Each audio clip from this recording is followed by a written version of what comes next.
الحمدللہ رب العالمین والصلاة والسلام علی رسول اللہ وعلی آلہ وصحبہ اجمعین ومن تبعہم بإحسان الی یوم الدین۔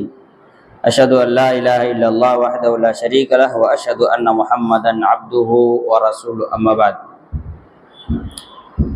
ہم لوگ سبق نمبر 14 پڑھ رہے تھے، جس میں یہ تھا کہ غیر اللہ کو مدد کے لیے پکارنا شرک ہے۔ اس سلسلے میں 3 آیتوں پر ہم گفتگو کر چکے ہیں۔ چوتھے نمبر پر سورہ نمل کی جو آیت نقل کی گئی ہے، آیت نمبر 62، اس میں اللہ رب العالمین نے فرمایا امن یجیب المضطر اذا دعاہ ویکشف السوء ویجعلکم خلفاء الارض االہ مع اللہ قلیلا ما تذکرون۔ اللہ رب العالمین نے فرمایا کہ جب کوئی آدمی کسی بے قراری میں، تکلیف میں، پریشانی میں، مجبوری میں مبتلا ہو جاتا ہے اور وہ پکارتا ہے، تو کون ہے جو اس کی پکار کو سنے، اس کی تکلیف کو دور کرے؟ کون ہے جو تمہیں زمین کا مالک، وارث، خلیفہ بناتا ہے؟ کیا اللہ کے ساتھ بھی کوئی دوسرا معبود ہے؟ بہت کم تم لوگ نصیحت حاصل کرتے ہو۔ یہاں اللہ رب العالمین نے ایک ایسے مسئلے کا ذکر کیا جس کا تعلق انسان کی فطرت سے ہے۔ عام طور پر جب انسان بے تحاشا اور بے انتہا مصیبت میں پڑ جائے، دنیا کے سارے راستے اس کو بند نظر آئیں، تو ایسی صورت میں انسان کا دل اس سے یہ کہتا ہے کہ ایک ذات ہے جو ہماری مدد کرنے کی طاقت و قدرت رکھتا ہے، اور وہ کون ہے؟ اللہ رب العالمین کی ذات۔ جب دنیا کے سارے راستے کھلے ہوں تو کسی کی توجہ اللہ کی طرف نہیں جاتی ہے، لیکن جب انسان کے سامنے دنیا کے سارے راستے بند ہو جائیں تو ایسی صورت میں وہ انسان کیا کرتا ہے؟ ایک اللہ رب العالمین کو یاد کرتا ہے اور سمجھتا ہے کہ ایک ذات ہے جو میری مدد کر سکتا ہے۔ جہاں دوا کام نہ آئے وہاں دعا کی ضرورت پڑتی ہے۔ دنیا کا یہی دستور ہے کہ جہاں دوا کام نہ آئے وہاں دعا کی ضرورت ہوتی ہے۔ دنیا کے بہت سارے ایسے ڈاکٹرز جو ناستک ہیں، ملحد ہیں، ایتھیسٹ ہیں، جو کسی الہ کو نہیں مانتے، کسی رب، کسی معبود پر یقین نہیں کرتے، ان کے یہاں دیکھنے میں آیا ہے کہ جب وہ علاج کرتے اپنی ساری کوششوں کے باوجود دیکھتے ہیں کہ میڈیسن کا پیشنٹ پر کوئی اثر نہیں ہو رہا ہے، تو اس کے رشتہ داروں سے کہتے ہیں کہ دیکھیے جائیے دعا کیجیے، شاید کہ کوئی راستہ نکل آئے۔ ایک واقعہ ہمارے علاقے ہی کا ہے، مالدہ ڈسٹرکٹ کا واقعہ ہے۔ وہاں ایک آدمی بیمار تھا، اس کے علاج میں لگے ہوئے ہیں۔ علاج کرتے جب ڈاکٹر تھک گیا تو ایسی صورت میں وارثین کو بلا کر کے کہتا ہے دیکھیے میں تو کسی خدا میں مانتا نہیں ہوں، کسی رب میں میرا یقین اور ایمان نہیں ہے، لیکن مجھے ایسا لگتا ہے کہ اس کو کسی کی بد دعا لگ گئی ہے جس کی وجہ سے ٹھیک نہیں ہو رہا ہے۔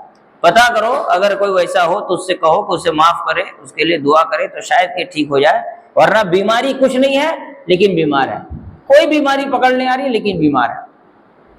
تو ایسی صورت میں اللہ رب العالمین نے فرمایا کہ جب انسان بے قرار ہو جائے، دنیا میں اس کے سارے راستے اس کو بند نظر آنے لگ جائیں، تو ایسی صورت میں کون ہے جو انسان کی دعاؤں کو سنتا ہے؟ جو عقلانی لوگ ہیں، جو عقل کی بنیاد پر دین کو بھی سمجھنے کی کوشش کرتے ہیں، سر سید جیسے گمراہ قسم کے لوگ، ان کے یہاں چیز ہے کہ بھائی ان کا اصول ہے کہ عقل کے خلاف، ان کا اصول یہ ہے کہ دین اسلام عقل کے حساب سے ہے۔ اگر دین اسلام عقل میں سمجھ نہ آئے تو یہ نقص ہے، یہ عیب ہے اسلام کا، جبکہ ایسی بات نہیں ہے۔ یہی وجہ ہے کہ اس نے معراج کا انکار کر دیا کہ کوئی ایک آدمی مکہ سے یروشلم تک، فلسطین تک ایک رات میں، پھر وہاں سے آسمان کا سفر کیسے کر سکتا ہے؟ یہ تو عقل سے دور ہے، لہذا اسے ہم قبول نہیں کر سکتے۔ اس نے معراج کا انکار کر دیا۔ ہندوستان میں سب سے پہلے حدیث کا انکار کرنے والا آدمی وہی ہے، کیونکہ اس نے عقل سے سمجھا۔ تو اللہ رب العالمین نے کہا جب تم عقل ہی پہ جا رہے ہو تو آؤ تمہاری عقل ہی کے حساب سے بات کریں۔ جب انسان کے سامنے دنیا کے سارے راستے بند ہو جائیں، تب انسان کا دل کہتا ہے کہ چلو اللہ کو پکاریں، اگر وہ چاہے تو ضرور ہمارا مسئلہ حل ہوگا، ہے نا؟ اب اگر کوئی دیکھیے، جب انسان عقل کے ذریعے سمجھنے کی کوشش کرتا ہے تو پہلے تو سوچتا کیسا ہوگا، پھر سوچتا چلو پکار لیں اگر مسئلہ حل ہو جائے۔ اللہ تعالیٰ جن لوگوں کے دعا میں پختگی نہ ہو، یقین نہ ہو، دعائیں ان کی رد کر دیتا ہے۔ اس لیے عقیدۃ الطحاویہ میں امام طحاوی رحمۃ اللہ علیہ کہتے ہیں کہ دنیا میں جو کچھ بھی ہے وہ اللہ رب العالمین کے لیے یسیر ہے۔ کل شیء علیہ یسیر، یہ جملہ ہے ان کا کہ دنیا کا ہر کام اللہ رب العالمین کے لیے آسان ہے۔ جب دنیا کی ساری امیدیں ختم ہو جائیں، سارے راستے بند ہو جائیں، سارے کے سارے ذرائع انسان کے ختم ہو جائیں، تو ایسی صورت میں انسان اللہ کو پکارتا ہے اور اللہ رب العالمین اس کی دعاؤں کو سنتا ہے۔ تو اللہ رب العالمین نے کہا اَمَّن يُجِيبُ الْمُضْطَرَّ إِذَا دَعَاهُ، کون ہے جب انسان کی بے قراری میں وہ پکارے تو اس کی دعاؤں کو سنے۔ وَيَكْشِفُ السُّوءَ، صرف دعائیں سنتا نہیں ہے، اس کی تکلیف کو دور بھی کرتا ہے۔ وَيَجْعَلُكُمْ خُلَفَاءَ الْأَرْضِ، اور تمہیں زمین کا مالک اور وارث بنا دیتا ہے۔ اس کی بے شمار مثالیں ہیں۔ ابراہیم علیہ السلام کا واقعہ لے لیجئے، یونس علیہ السلام کا واقعہ لے لیجئے، یوسف علیہ السلام کا واقعہ لے لیجئے، یحییٰ علیہ السلام کا واقعہ لے لیجئے، بے شمار واقعات ایسے ہیں۔ زکریا علیہ السلام کا یحییٰ کے والد یحییٰ علیہ السلام کی پیدائش کا واقعہ ہے۔ اب دیکھیں گے کہ جب دنیا کے سارے ذرائع ختم ہو جائیں تو ایسی صورت میں اللہ رب العالمین لوگوں کی کیسے مدد کرتا ہے۔ یونس علیہ السلام مچھلی کے پیٹ میں ہیں، سمندر کے تہ میں ہیں۔ دنیا کی کوئی طاقت اس زمانے میں اس جگہ تک پہنچنے کی جرات اور ہمت نہیں کر سکتا تھا، سمندر کی تہ میں۔ تو ایسی صورت میں مچھلی کے پیٹ میں، سمندر کی تہ میں انسان کا زندہ رہنا ہی مشکل ہے۔ ابھی کچھ لوگ پیسہ خرچہ کر کے گئے تھے سمندر میں مرنے کے لیے، یاد ہے نا؟ ٹائٹینک جہاز ڈھونڈنے جو گئے تھے، دنیا ٹور کر کے دل نہیں بھرا تو چلو سمندر کے اندر ٹور کرنے جاتے ہیں۔ سوچئے کتنے مضبوط اسٹیل کا اور کتنے مضبوط لوہے اور فولاد کا بنا ہوگا سب مرین، جس کے اندر انسان بیٹھے تھے 4 آدمی، اور وہ سب مرین کہاں گیا؟ پانی کے اندر۔ پانی کے پریشر کی وجہ سے سب مرین پھٹ گیا۔ لوہے سے بنا ہوا، اسٹیل سے بنا ہوا، میکینزم سے بھرا ہوا، ساری ٹیکنالوجی سے لیس سب مرین پانی کا پریشر نہیں جھیل پایا اور وہ پھٹ گیا۔ آج تک ایک بھی مچھلی اس سے زیادہ نیچے پانی کی تہہ میں پھٹ کے مرا ہو تو بتائے۔ مچھلی کا بدن پانی کے پریشر کو جھیل رہا ہے۔ اس جس جگہ پہ مرا ہے نا، پھٹا سب مرین، اس سے بھی نیچے حصے میں جا کر کے مچھلیاں رہتی ہیں، تیرتی ہیں، جیتی ہیں۔ نہ اس میں کوئی لوہا ہے، نہ اس میں کوئی اسٹیل ہے، نہ دوسری کوئی میکانزم ہے۔ وہ پانی کے دباؤ اور پریشر کو جھیل لے رہی ہے، اور یہاں لوہے اور فولاد کا بنا ہوا سب مرین پانی کے پریشر کو نہیں جھیل پا رہا ہے۔ کیا ہو جا رہا ہے؟ پھٹ جا رہا ہے اور انسان مر جا رہا ہے۔ سوچئے کہ اللہ رب العالمین کی قدرت کی یہی ایک بڑی نشانی آدمی اگر سمجھ جائے تو وہ اللہ پر ایمان لانے پر مجبور ہو جائے گا۔ تو اللہ رب العالمین نے کہا، میں جو بتا رہا تھا وہ یہ ہے کہ یونس علیہ السلام، سوچئے مچھلی کے پیٹ میں ہے، پانی کے پریشر کا اثر نہیں ہوا، زندہ رہے مچھلی کے پیٹ میں یونس علیہ السلام، اور یہ سب مرین میں بیٹھ کر پانی میں گئے، لوہے کے بنے ہوئے پانی کے جہاز میں بیٹھ کر کے وہ پانی کا پریشر نہیں جھیل پایا اور سب مرین بھی پھٹا اور آدمی بھی مر گیا۔ یونس علیہ السلام مچھلی کے پیٹ میں تھے، ان کو کوئی اثر نہیں ہوا، باہر پانی کا کتنا دباؤ ہوگا، کتنا پریشر ہوگا، وہ زندہ ہے مچھلی کے پیٹ میں۔ صرف زندہ نہیں ہے، ہوش و حواس کے ساتھ ہے، ایسا نہیں ہے کہ بے ہوش ہو گئے اندر جا کر کے، ہوش و حواس کے ساتھ ہے۔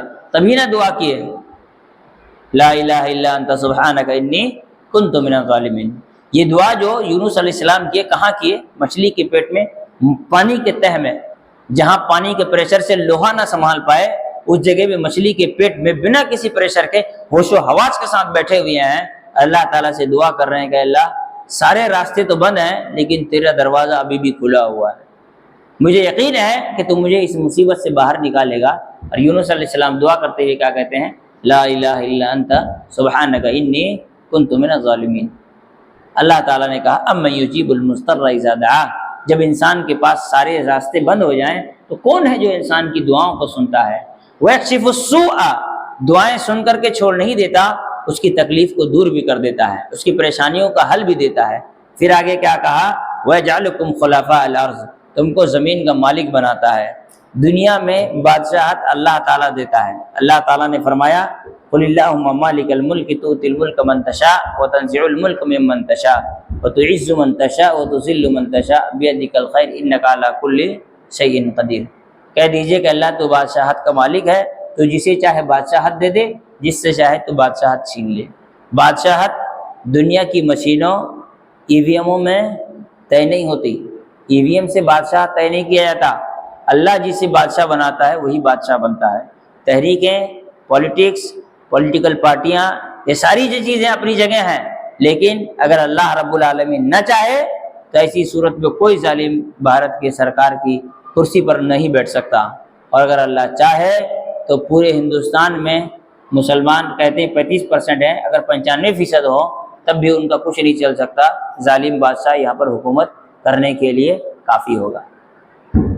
سوچئے انگریزوں کی کتنی فوجیں آئی تھیں ہندوستان، اور ہندوستان میں کتنے مسلم نواب اور بادشاہ راجے رجواڑے تھے، اور ان کی کتنی آرمیاں تھیں، لیکن کیا ہوا؟ سب کو دھول چٹا کر کے اس نے قبضہ جما لیا۔ فوجوں کی بنیاد پر، طاقت کی بنیاد پر کوئی بادشاہ نہیں بنتا، بادشاہ اللہ تعالیٰ بناتا ہے۔ کمزور سے کمزور ہٹلر کی فوج کتنے آدمی سے شروع ہوئی تھی؟ جائیے ہسٹری پڑھیے، ہٹلر کی فوج کتنے آدمی سے شروع ہوئی تھی، اور آج بھی ہٹلر دنیا کا، ہندوستان کا نہیں، دنیا کا ایک خطرناک قسم کا ہسٹری کا پارٹ بنا ہوا ہے۔ دنیا میں کتنے لوگ ہیں جو دنیا میں بہت کچھ کیا ہے، کہتے ہیں نا وہ آدمی اپنے دم پر گیا، اپنے دم پر نہیں گیا، اللہ تعالیٰ اس کو وہاں تک لے کر گیا۔ اپنی صلاحیت کی بنیاد پر کچھ نہیں ہوتا، اپنی صلاحیت کی بنیاد پر۔ قارون سے جب کہا گیا کہ اللہ کے راہ میں خرچ کرو، کہا اننی اوتیت من العلم، یہ چیزیں تو مجھے میرے علم کی وجہ سے ملا ہے، اللہ نے نہیں دیا، میں نے حاصل کیا اپنے علم اور قدرت کے بنیاد پر، اپنے ٹیلنٹ کے بیس پر۔ اللہ رب العالمین نے کہا کہ تیرا ٹیلنٹ یہ ہے کہ اب تو زمین میں دھس جا، اللہ نے اس کو زمین میں دھسا دیا۔ وَيَجْعَلُكُمْ خُلَفَاءَ الْأَرْضِ، اللہ تعالیٰ تمہیں زمین کا مالک اور بادشاہ بناتا ہے۔ أَإِلَٰهٌ مَّعَ اللَّهِ، کیا ان چیزوں میں اللہ کے ساتھ کوئی شریک ہو سکتا ہے؟ اللہ تعالیٰ نے فرمایا قَلِيلًا مَّا تَذَكَّرُونَ، یقیناً کیا کہتے ہیں بہت ہی کم تم لوگ نصیحت حاصل کرتے ہو۔ ناسا کا ایک سائنٹسٹ کا انٹرویو میں دیکھ رہا تھا، اس سے کہا کہ آپ تو سائنٹسٹ ہیں ناسا کے، اور اسپیس پر اتنا کام ہو رہا ہے، یہ کر رہے ہیں آپ لوگ، آپ کا کیا ریسرچ ہے قدرت کے بارے میں، خدائی کے بارے میں، ہے نا، بھگوان کے بارے میں؟ تو اس نے کہا اس دنیا کو بنانے والا کوئی تو ہے، ایسے ہی یہ دنیا بنی نہیں ہے۔ پھر آگے کہا کہ جو بھی ہے وہ ادوتیہ ہے۔ ادوتیہ کا معنی ہوتا ہے لا ثانی، جس کو اللہ نے قرآن مجید میں کیا کہا، وَلَمْ يَكُنْ لَهُ كُفُوًا أَحَدٌ، کوئی دوسرا ہو ہی نہیں سکتا، ایک ہی ہوگا اور اکیلا ہوگا جس نے پوری دنیا کو بنایا ہے۔ سائنس، ٹیکنالوجیز اگر انسان کے عقل پر اثر کرے اور انسان اس کے ذریعے سمجھنا چاہے تو اللہ کی قدرت کو سمجھ سکتا ہے، لیکن ضدی ہو جائے اور نہ ماننے پر آئے تو پھر یہی سائنس اور ٹیکنالوجی انسان کے ایمان کو غارت میں ڈال دیتا ہے، بگاڑ کر کے رکھ دیتا ہے۔ پھر آگے ایک حدیث کیا کہتے ہیں امام طبرانی رحمۃ اللہ علیہ کی نقل کی گئی ہے، انہ کان فی زمن رسول اللہ صلی اللہ علیہ وسلم منافق یؤذی المؤمنین۔ یہ حدیث غالباً میں نے اس جمعہ اس کا ذکر کیا تھا کہ کچھ لوگ منافقین میں سے مومنوں کو رسول اللہ صلی اللہ علیہ وسلم کے زمانے میں تکلیف دیا کرتے تھے۔ قال بعضهم، تو بعض صحابہ اکرام نے کہا، قوموا بنا نستغیث برسول اللہ صلی اللہ علیہ وسلم من هذا المنافق، چلو ہم رسول اللہ صلی اللہ علیہ وسلم سے اس منافق کے خلاف مدد مانگتے ہیں۔ کس نے کہا؟ صحابی نے۔ صحابی نے کہا کہ ہم نبی صلی اللہ علیہ وسلم سے اس منافق کے خلاف مدد مانگیں گے۔ جب انسان زندہ ہو تو اس سے مدد مانگنا جائز ہے۔ لوگ کہہ رہے ہیں کہ ہم نبی صلی اللہ علیہ وسلم سے منافق کے خلاف مدد مانگیں گے۔ منافق ویسے بھی کمزور تھے مدینہ میں، رسول اللہ صلی اللہ علیہ وسلم مدینہ کے حاکم تھے، ان کا فیصلہ ہر کوئی مانتا تھا، مدینہ کے یہود تک ماننے پر مجبور تھے۔ کہا گیا چلو رسول اللہ صلی اللہ علیہ وسلم سے اس منافق کے خلاف مدد لیتے ہیں، تو اللہ کے رسول صلی اللہ علیہ وسلم نے فرمایا انہ لا یستغاث بی بل انما یستغاث باللہ، مدد مجھ سے نہیں، مدد اللہ سے مانگی جاتی ہے۔ سوچئے صحابہ کے دل میں تو ایسا نہیں رہا ہوگا کہ ہم ان سے مدد، رسول اللہ علیہ وسلم سے مدد مانگ رہے ہیں. یہ تو اس انداز میں مدد مانگنا ہوتی ہے جسے ہم آپس میں ایک دوسرے سے کہہ دیتے ہیں کہ بھائی ذرا سا وہاں تک ڈراپ کر دو، مدد مانگ لی نا، اس طرح کی بات ہوئی. لیکن رسول اللہ صلی اللہ علیہ وسلم نے اس جملے کو ناپسند کیا. یعنی شرک تو چھوڑیے، شرک کے قریب جائے ایسا جملہ بھی رسول اللہ صلی اللہ علیہ وسلم پسند نہیں کرتے تھے. جائے کہ کوئی آدمی کسی پیر فقیر ولی بزرگ کی قبر پر چلا جائے اور مدد مانگتا رہے جبکہ اس کے مرے ہوئے سینکڑوں سال ہو جائیں. خواجہ معین الدین چشتی کے مرے ہوئے 800 سال سے زیادہ ہو چکے ہیں، 800 سال ہو چکے ہیں مرے ہوئے.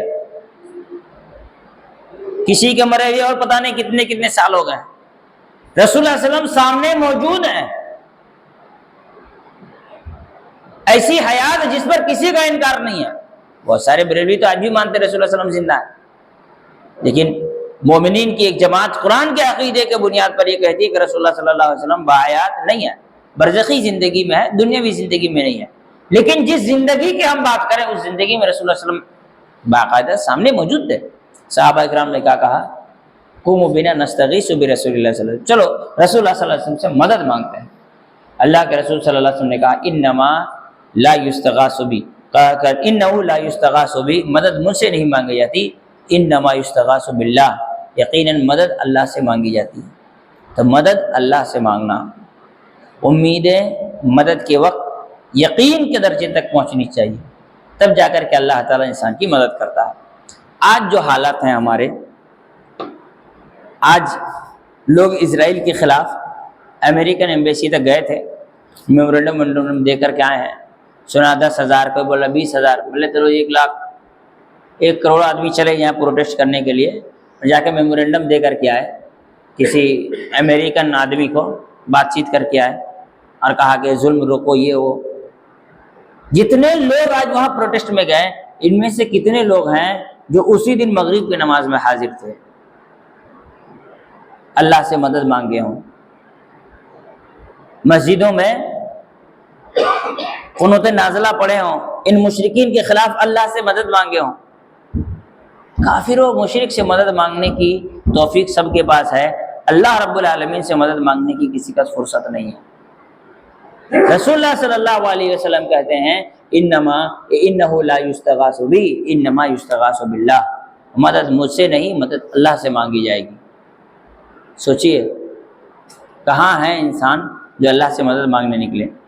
اور لوگوں نے اس کو کیا ہے، کسی کو نیتا بننا ہو تو یہ سب لوگوں کے جذبات سے کھیلتا رہتا ہے. لوگوں نے اس کو بس ایسا لگا جیسے کہ، اور اس طرح سے پروٹیسٹ میں نکلے، رنگ روپ دے کر آپ کو لگے گا عید کی نماز پڑھنے جا رہے ہیں مولانا صاحب. ہم پگڑی باندھ کر کے ابا اور وہ پورا عربین شیخ کا ڈریس پہن کر کے امریکن ایمبیسی گئے تھے ملنے کے لیے. تو اس کی اتنی عزت کہ یہ لباس اس کے سامنے پہن کر کے گئے ہو. اس کے سامنے تو پھٹا جوتا پہن کر جانا چاہیے تاکہ اس کی تذلیل ہو کہ بھائی تمہاری اتنی اوقات نہیں ہے کہ تمہارے لیے ہم کنگھی کر کے آئیں، ہم اسی حال آئیں گے تمہارے سامنے. آدمی بڑے کے یہاں جاتا ہے تو سج دھج کے جاتا ہے، کسی غریب کے یہاں سج دھج کے جاتا ہے. یہ انسان کی سوچ کے حساب سے بتا رہا ہوں. تو بھائی آپ جو لباس جمعہ کے لیے، جمعہ کے خطبے کے لیے پہنتے ہیں، وہ لباس پہن کر آپ امریکن ایمبیسی کا آدمی سے ملنے جا رہے ہیں. یہ تو آپ کو اللہ کے سامنے پہننا چاہیے. یہ تو سوچے انسان. تو لوگوں کو چاہیے کہ لوگ اللہ تعالیٰ سے مدد مانگے، نہ کہ دنیا کے کسی انسان سے. اور یقین اور امید صرف اللہ رب العالمین سے ہو. آدمی آج کی تاریخ میں پتہ نہیں کہاں کہاں سے آ جاتا ہے اور قبروں پر آ کر کے گڑ گڑاتا ہے، ماتھا پیٹتا ہے، روتا ہے، چیختا چلاتا ہے، اور یہاں آ کر کے دین، دنیا، عزت، دولت سب لٹوا کر کے چلے جاتا ہے، سب لٹ جاتا ہے. اللہ رب العالمین ذرا سا کہ انسان کو آزماتا ہے، انسان سوچتا ہے کہ میرا بھلا تو اب وہاں سے ہوگا نہیں، مجھے اسی دروازے پہ جانا ہوگا. کوئی حاجی علی جا رہا ہے، کوئی اجمیر جا رہا ہے، کوئی کیا کہتے ہیں آپ کا گلبرگہ کا ایک ہے پیر پگاڑا، یہ کہ یہاں پہ پھرپھرا شریف کا پیر پگاڑا، سب لگا ہوا ہے اور ان سے مدد مانگی جا رہی ہے. ان کے ہاتھ پاؤں چومے جا رہے ہیں، ان کو زندہ انسان کو سجدہ کیا جا رہا ہے، اور وہ خوش ہے اس بات سے کہ مجھ کو سجدہ کیا جا رہا ہے. اللہ کے رسول صلی اللہ علیہ وسلم سجدہ تو دور کی بات، یہ لفظ سننا برداشت نہیں کیے کہ کوئی یہ کہے کہ چلو ہم اللہ کے رسول صلی اللہ علیہ وسلم سے مدد مانگتے ہیں. بلکہ مدد کس سے مانگی جائے گی؟ اللہ کے رسول صلی اللہ علیہ وسلم نے فرمایا مدد اللہ رب العالمین سے مانگی جائے گی، کیونکہ مدد کی ساری طاقت کس کے ہاتھ میں ہے؟ اللہ رب العالمین کے ہاتھ میں۔ کل شیء علیہ یسیر، ہر چیز اللہ رب العالمین کے لیے آسان ہے، یہاں تک کہ باعث بلا مشقت، انسان کے مرنے کے بعد اس کو زندہ بھی اللہ رب العالمین کرنے کی قدرت رکھتا ہے۔ دنیا میں اللہ تعالیٰ نے انسان کو بہت ساری طاقتیں دی ہیں، لیکن کسی مردے کو زندہ کرنے کی طاقت نہیں دی۔ کوئی آدمی کا ہے کہ فلاں کا ہارٹ فیل ہو گیا ہے، وہ آدمی ہارٹ اٹیک کے بعد مر گیا ہے، تو چلو ایک آرٹیفیشیل مشین کا ہارٹ اس کے اندر لگا دیں تاکہ کام کرنے لگ جائے۔ اس کا برین ڈیڈ ہو گیا ہے تو اس کا برین ہٹا کر کے اس میں ایک میموری چپ لگا دیں، کمپیوٹر کا چپ لگا دیں، اور اس کے بعد یہ انسان اٹھ کر کے چلنے لگ جائے تو قیامت کی صبح تک نہیں کر سکتا۔ مرنے کے بعد زندہ کرنا یہ اللہ رب العالمین کی قدرت ہے، اور یہی قدرت اور یہی طاقت کا مظاہرہ کون کرے گا؟ دجال۔ یہ کون کرے گا؟ دجال آ کر کے کہے گا تم مجھے رب نہیں مانتے، یقین نہیں کرتے؟ کہا نہیں۔ کہو تو میں تمہارے رب ماں باپ کو زندہ کر دوں جو مر چکے ہیں۔ کہے گا کر کے دکھاؤ، تو کر کے دکھائے گا، اور وہ مردہ زندہ نہیں ہوگا بلکہ شیطان ان مردوں کی شکلوں میں سامنے آئے گا اور انسان اس کو رب ماننا شروع کرے گا۔ اللہ رب العالمین نے قرآن مجید میں اور احادیث مبارکہ میں رسول اللہ صلی اللہ علیہ وسلم نے ان باتوں کو سمجھایا کہ ساری طاقت اور ساری قوت کس کے ہاتھ میں ہے؟ اللہ رب العالمین کے ہاتھ میں۔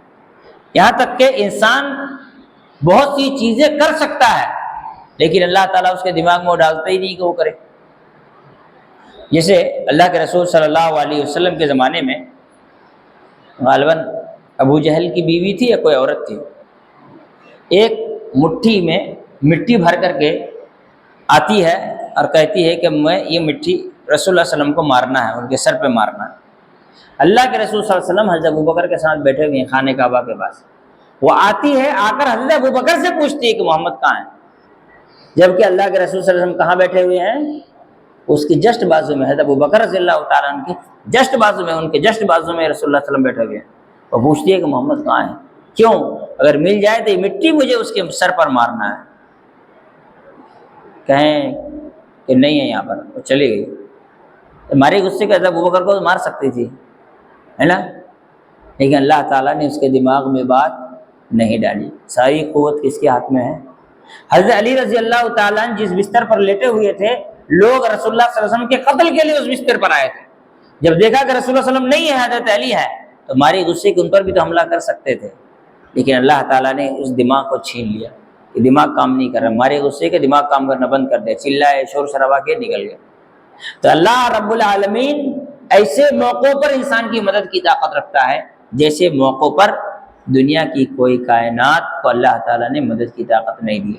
آخر میں ابراہیم علیہ السلام والا واقعہ، ابراہیم علیہ السلام کی بیوی حضرت سارہ کا جو قصہ ہے، کیا ہے ان کا قصہ؟